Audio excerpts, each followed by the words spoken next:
From historic towers on tropical islands, rumored to hold both buried treasures and terrifying apparitions, to state park sites whose bounds play home to fascinating pasts and chilling supernatural activity. Are you ready for the most haunted lighthouses in America? Number 5. The Pointe Lighthouse.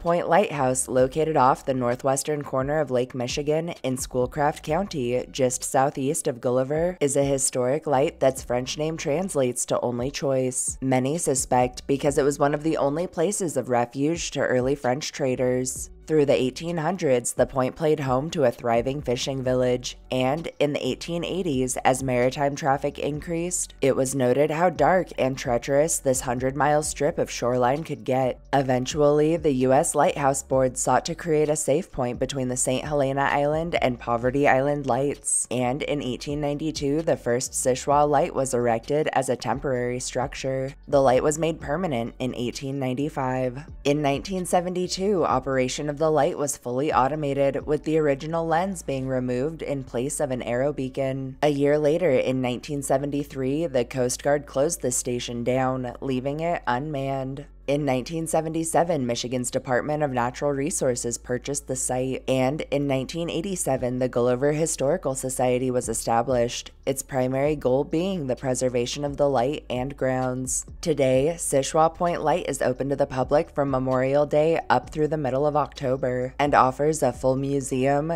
2 brick oil houses, a workshop, barn, 2 keepers' residences, and an impressively well-preserved dugout canoe. The most famous legend surrounding the site tells that it's haunted by the spirit of one former lighthouse keeper, one Joseph Willie Townsend, who acted as such from 1902 until 1910, when he died in his upstairs bedroom. While his body was quickly prepared, it was laid up for weeks, awaiting family who had to travel before proper burial could occur, and it's said this caused his soul great unrest. An avid cigar smoker in life, many on the property tell of smelling the scent of Joseph's stogies, or of sighting wafts of smoke, always from around corners, and several have described a male entity matching his description hurrying about. In recent times, an old kitchen table was discovered in the basement and reassembled. Strangely, no matter how many times the staff arranged it for display, it's always discovered rearranged, and many claim Joseph is at fault. Disturbingly, this stretch of shore has claimed hundreds of lives through a number of brutal shipwrecks, and other stories tell the spirits of those lost on the lake may also roam the area, with many reporting disembodied voices, the constant feeling of being watched, strange lights sighted floating above the lake and through buildings, and the full-bodied apparitions of mariners, keepers, and suspected family members spanning the ages. Lastly, reported across the site are footsteps from empty spaces, the sounds of someone climbing the tower when it's locked, and accounts of personal possessions going missing, only to turn up later in odd locations. Number 4. Pointe Sur Lighthouse.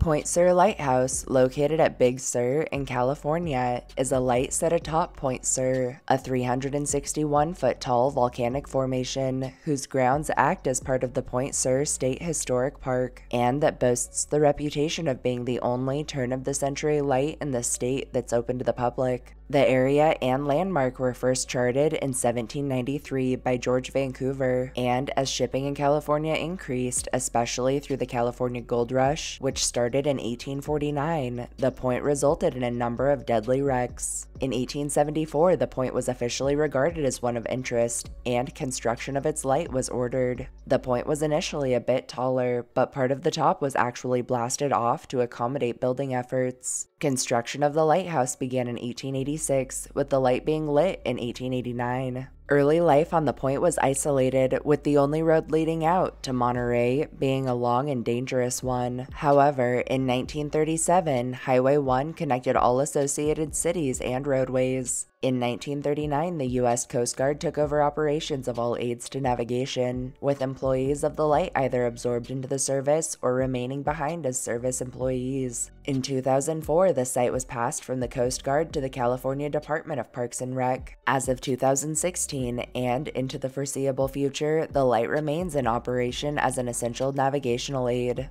The old site offers 3-hour walking tours guided by volunteers, which are available Wednesdays and weekends throughout the year. Historically, and rather sadly, countless shipwrecks occurred right off Pointe, Seul, and a number of sailors are said to have died on its rocky shores before the station was installed. This segment of coast is also where the USS MAINE airship went down in 1935, thankfully resulting in only 2 fatalities. The light is said to be haunted by restless spirits resulting from these deaths, coupled with the ghosts of families that once lived on site, and several staff members have actually taken to knocking on doors before entering rooms, asking permission to move furniture, or even greeting or saying goodbye to any entities present to keep phenomena pleasant. Reported across Pointe Seul are extreme cold spots, EVPs captured in recordings and phone calls, and disembodied voices, often those of children and parents holding meaningful conversations, or of lightkeepers calling out orders. The spirit of a woman named Ruth, who's thought to have lived in the home and who's said to have loved to cook, has been encountered in the kitchen area and has been known to cause cabinets or doors to open and close on their own. Also reported throughout the area are orbs and mists in the backgrounds of photographs, the constant feeling of being watched, shadowy figures, and apparitions clad in old-fashioned attire. Lastly, one woman visiting the light reported feeling as if she was surrounded by distorted voices, and then suddenly heard a gruff male voice that sounded like it was right next to her. It's said the woman tried to run, but that something grabbed her ankle from behind and tripped her. The woman promptly left the site, insisting she was alone when this happened.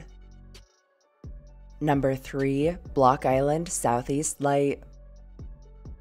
Block Island Southeast Light is a lighthouse located on the Mohegan Bluffs at the southeast corner of Block Island, about 9 miles from the shore of mainland Rhode Island, that was designated as a national landmark in 1997, and that's widely considered one of the most architecturally sophisticated 19th century lights in the U.S. Funds for the light were initially set aside by Congress in 1856, but this money ended up going towards construction of a new Block Island North Light instead, after the older light was washed away in a storm. Southeast was finally constructed in 1874, with its lamp lit in February of the following year. Boasting impressive and unique architecture, the keeper's house is attached to the tower by a 1.5-story wing, with the north wing being utilized by the keeper and the south for his assistants. In 1938, a major hurricane resulted in significant damages to the site, necessitating extensive repairs. The same year, modern plumbing was installed. In 1990, the light was deactivated by the Coast Guard, who replaced it with a nearby steel tower. In 1993, the site came under a looming threat of erosion as the cliffs it sat atop slowly weathered away. To combat this, the structure was actually moved 300 feet back from the edge to its current location. Following its move, the lens was swapped out from one floating in mercury to a first-order fixed. Today, the light is open to the public through the summer months and offers a well-loved gift shop, educational tours, and, according to legend, its fair share of paranormal activity. Historically, mariners have always given the island a wide berth, as the area is saturated in submerged rocks and sandy shoals. Despite careful attempts, however, countless ships went down, and many visiting the island have reported sighting ghostly vessels gliding silently past. Across the site, many report objects moving when no one is around them, furniture found rearranged in impossible timeframes, and doors and cabinets opening and closing on their own. The area called Mohegan Bluffs takes its name after a Native American battle that took place there in 1590, during which a war party of 40 Mohegan paddled their canoes to the island, sneaked ashore, and attacked a rival tribe, the Manassians. The Manassians managed to repel the attack and drove the Mohegan over the cliff face to meet their fates. Some say you can still see their canoes after dark, or hear screams followed by splashing. Also reported at Block Island Southeast Light are strange glows like that from a lantern sighted through windows when the building is locked and closed, and a range of full-bodied apparitions wandering the grounds, sometimes gazing from the light. Lastly, the most famous apparition on site is said to be that of a nagging wife who was murdered by her husband, who was then, in turn, convicted and imprisoned for his crimes. Her spirit is said to wander the grounds, harassing men while leaving women and children alone. While this sounds pretty funny at first, this phantom has been known to wake sleeping men by shaking or even sliding their beds around the room, has attempted to push several downstairs, and has locked a handful inside various closets or rooms for extended periods of time. One more famous instance tells of a lightkeeper who was so terrified by this entity, he got locked outside in nothing but his undergarments, which subsequently led to him having to contact the Coast Guard to be let back in while trying not to freeze to death. Number 2. Port Boca Grande Lighthouse Museum.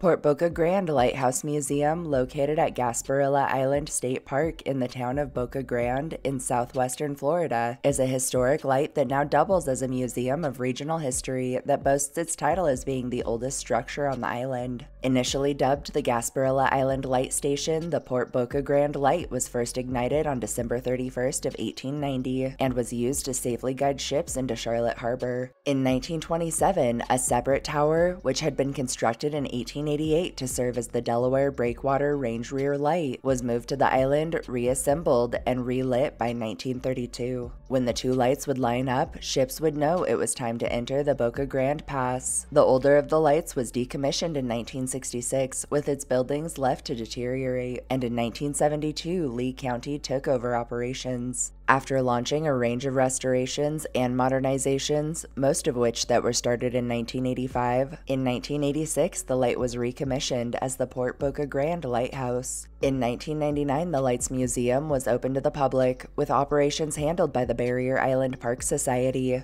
The rear range light was eventually renamed as the Gasparilla Island Light and would stay in use by the Coast Guard until its deactivation in 2014, after which, in 2016, it was also transferred to the hands of the Society, who would reactivate the light by 2018. Both lights remain as active navigational aids to this day, with their museum being the only light station space open to the public on the entirety of Florida's west coast. The island itself takes its name after Spanish pirate Captain Jose Gaspar, who was known by his nickname Gasparilla, and who is said to have buried treasure throughout the area. It's rumored that he and his cohorts held a base somewhere on the spit of land, where they stored treasure, held captives, and planned their darker deeds. One more famous legend tells that in 1801 he captured one Josefa de Mayorga, daughter to a Spanish viceroy, and brought her back to the island where he attempted to win her heart. It's said that after repeated rejections, he beheaded her. Many on the island have reported sighting the apparition of a headless young girl walking the beach at night before vanishing into the dark. Over the years, the light played home to a number of families. One story tells that one of the families, the Johnsons, had a 5-year-old daughter who loved to play in the upper rooms, where she could gaze over the ocean. It's said locals would always wave up to her little face, always pressed against the windows. Sadly, one day she became deathly ill and succumbed to the strange sickness. Her body was laid to rest somewhere on Lighthouse grounds, at the place she loved in life. Those who've entered the house around sunset or late at night have reported hearing the unnerving sounds of little feet running around, often accompanied by the bouncing of a rubber ball. And many outside the light still describe sighting her ghostly little face gazing down at them, especially in the morning or evening hours. Reported across Lighthouse grounds are disembodied voices and laughter, footsteps from empty areas, the constant feeling of being watched or followed, and full-bodied apparitions ranging from pirates to sailors, civilians, workers, and everything in between. In 1922, one Charles Fine took the job as assistant keeper at just 19 years of age. In 1931, he informed his family that he planned to marry and was going to visit them in Key West, accompanied by his bride, on the 1st of May. Sadly, on April 28th, for unknown reasons, Charles shot himself in the room at the assistant keeper's house. When the lighthouse keeper and his wife heard the gunshot, they went to investigate and discovered the mysterious and tragic scene. To this day, many report hearing a very real-sounding gunshot that has even warranted calls to the authorities or Coast Guard, who always arrive to find the area quiet, calm, and free of firearms. Lastly, and confined to no area of the island in particular, many report doors opening and closing on their own, orbs visible to the naked eye, inexplicable electrical malfunctions and abnormal battery death, and objects sighted moving on their own, or even floating through the air. Number 1. The Owl's Head Lighthouse. The Owl's Head Lighthouse, located at the entrance to Rockland Harbor in the town of Owl's Head, Maine, is an active navigational aid that boasts its reputation as an impressive centerpiece to the 13-acre Owl's Head State Park. The light station itself was established in 1825 as a round rubble stone tower and was rebuilt in 1852 out of brick and with a granite foundation to keep it secure atop its cliff face. In 1854, a keeper's house was constructed separately from the tower, and in 1856, a 4th-order Fresnel lens was installed. Both a generator house and storage building were added later in 1895. The light was fully automated in 1989, and in 2010, a series of large-scale renovations meticulously restored the tower's 1852 appearance. In addition to its new paint job, brickwork, ironwork, and repairs on window panes and the parapet's flooring were performed. In 2013, the Keeper's home was transformed into a headquarters for the American Lighthouse Foundation, with an interpretive center on its first floor. The Owl's Head Lighthouse and its surrounding grounds remain under the management of the U.S. Coast Guard, and access is limited. Restorations and preservation efforts of the site are ongoing, with extensive plans for the tower as well as its outbuildings. Tours to climb the tower are offered on a limited basis, with shore access and picnic tables also available. The Owl's Head Lighthouse plays home to a series of exceedingly impressive local legends, the first of which surrounds the date of December 22nd in 1850, when 5 ships were ran aground in the area. Through the storm, the captain of one small schooner ordered it be anchored just off the coast while he sought help on shore, leaving behind his first mate Richard B. Ingram, Ingram's fiancée Lydia Dyer, and a seaman named Roger Elliott. Near midnight, cables holding the anchor snapped, and the schooner was dragged toward Owl's Head, where it quickly smashed into rocks. It's said the 3 huddled together in the wreckage under blankets while they attempted to stay dry and warm, but that the rain and storm quickly froze the water around them, the boat breaking apart. Roger Elliott managed to escape, climbing over ice-covered rock to shore before collapsing from exhaustion. When the lighthouse keeper found him, he rushed him inside and warmed him, where Elliott informed his rescuer of the others. Men were rounded up and a search party was hastily launched, but when the couple was found, they were fully encased in a block of ice. The frozen couple was taken back to the house and slowly thawed, after which, miraculously, they reanimated, and by the next day were able to eat. Recovery was said to have taken months, but the duo went on to live normal, healthy lives, eventually marrying and conceiving children. Sadly, Elliott wasn't so lucky. It's said the man never fully recovered from the batter the storm, ocean, and rocks dished out, and that he later passed from his injuries. Many visiting the light have reported intense cold spots, random puddles and watery footprints, and a full-bodied apparition matching his description, always blue in the face and with a look of melancholy determination. Reported across lighthouse grounds, and not necessarily thought to be related to Elliott's phantom, are orbs and mists captured in photographs, shadowy figures sighted slinking about, and a slew of full-bodied apparitions in old-fashioned clothing. One ghost on the property has been dubbed the Little Lady, and is thought to be the spirit of a former keeper's wife. The Little Lady is frequently sighted in the kitchen or gazing from the windows, and has been known to cause doors to slam, silverware to rattle, and move objects to odd locations. Most who've encountered her claim they feel she's a peaceful presence and is just making herself known. Another legend tells that the apparition of a former keeper may still linger on site, and many have reported mysterious boot prints in the snow or inside during rainfall, the sounds of someone climbing the tower when it's empty, and areas found completely cleaned and maintained. One tale tells that the wife of a former keeper was lying in bed when her husband got up to check on something. She rolled over and felt her husband get back into bed. She asked him if everything was all right, and when he didn't answer, turned over to find the bed completely empty, with the indent of a much larger body in the sheets. Disturbingly, she noted the indent was moving,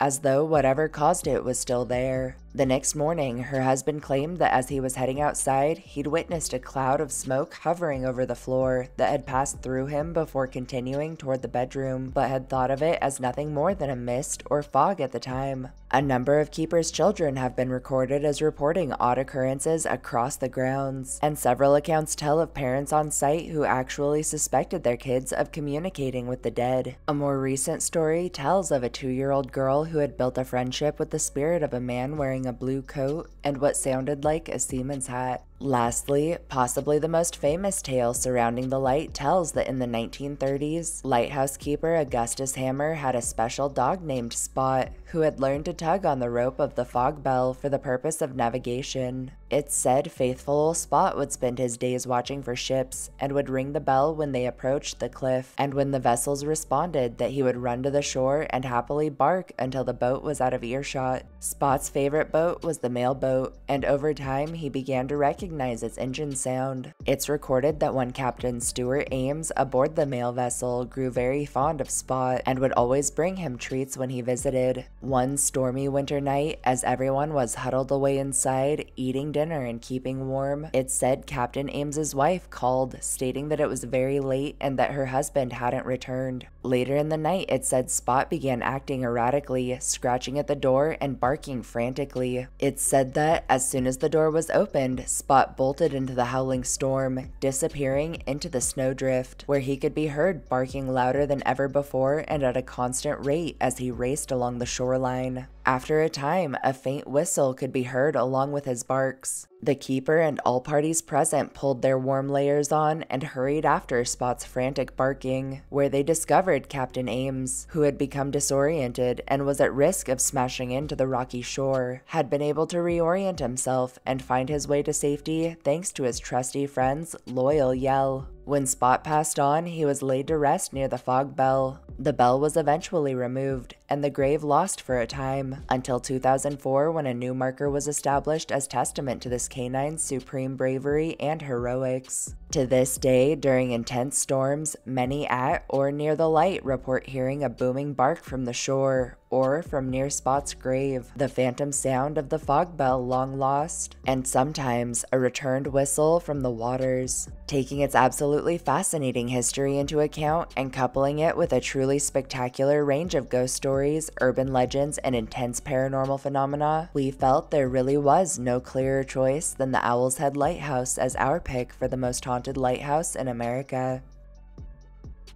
Thank you all for tuning in to our list of picks for the most haunted lighthouses in America. If you enjoyed hearing our histories and ghost stories as much as we enjoyed telling them to you, don't forget to subscribe to our channel and turn notifications on so you get an alert when fresh content is on the way. Throw us a like if you feel we've earned it, and most importantly, share this video and our channel with anyone you think deserves a good scare. We'll catch you all next time.